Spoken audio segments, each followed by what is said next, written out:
अवसरकालीन संबर्धना साहसपुर महाविद्यालय बालीचंद्रपुर जाजपुर इंग्रेजी भाषा और साहित्य विभागर प्राध्यापक तथा विभागीय मुख्य श्रीजुक्त हिमांशु शेखर महांती आज अवसरकालीन संबर्धना महाविद्यालय अध्यक्ष सत्यव्रत पृष्टि अध्यक्षतार अनुष्ठित हो जाइछि। वरिष्ठ अध्यापक संग्राम किशोर परिड़ा संयोजना करिथिबा बेले अध्यापक डॉक्टर जयदेव शतपथी धन्यवाद अर्पण करथिले। अध्यापक प्रशांत कुमार सामल, अरखित मल्लिक, आद्या मौसुमी महांती, डॉक्टर जयदेव शतपथी, डॉक्टर दीपुन पुहाण, सुनील कुमार पंडा, अभिजित नायक, समीर रंजन स्वाई, मिनती मंजरी नायक, स्मृति रंजन नायक प्रमुख श्रीजुक्त महांती सह थिबा अमूल्य स्मृति बखाणी थिले। शेषरे अध्यक्षकों द्वारा श्रीजुक्त महांती को संबर्धित करा जायथिला। समस्त अध्यापक अध्यापिका कर्मचारी उपस्थित रहिथिले। विदाय अवसर रे एक भावविह्वल परिस्थिति सृष्टि होइथिला। इंग्रेजी भाषा साहित्य प्राध्यापक हिमांशु शेखर महांती अनुष्ठान समस्त कर्मचारी सम्माननीय अध्यक्ष से जी अखंड श्रद्धा स्नेह प्रदान कर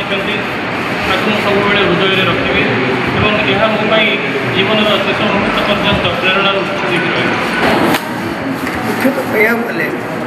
हिमांशु सार महोदय इंग्राजी विभागर ये प्राध्यापक थे जड़े अत्यंत मिष्टभाषी सरल अमायिक संपन्न व्यक्तित्व। सार सेवा कार्य आरंभ हुए सुदूर केन्द्रापड़ा जिलार परिलोपाटना महाविद्यालय से 1990 मसीहा अगस्ट 8 तारिख योगदान करती एवं परवर्ती पर्यायर ओडिशा सरकार तरफ केन्द्रापड़ा युक्त 2 एवं युक्त 3 जो सरकारी विद्यालय महाविद्यालय रहा सेटा से बदली जाती और सेटा पुनर्बार परिलोपाटना महाविद्यालय को इंग्राजी विभाग प्राध्यापक भाव में आसती और से रमणी भितर परिलोपाटना कॉलेजर अध्यक्ष भाव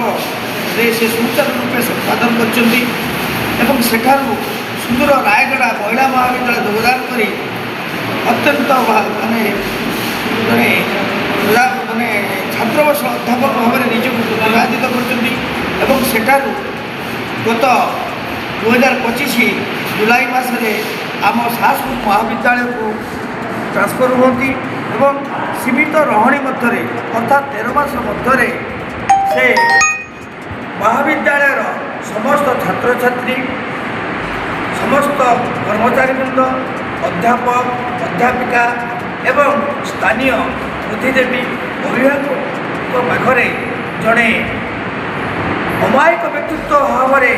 निजर कार्य को संपादित करिवारे से जने सफल व्यक्तित्व भाव में निजक परिप्रकाश कर मो तरफ अनुष्ठान तरफ एवं छात्र छात्री मान तरफ एवं महाविद्यालय समस्त अध्यापक अध्यापिका सार को मोर हृदय गभीरतम प्रणाम जनाऊँगी एवं सार आगामी भविष्य जीवन सुखमय हो।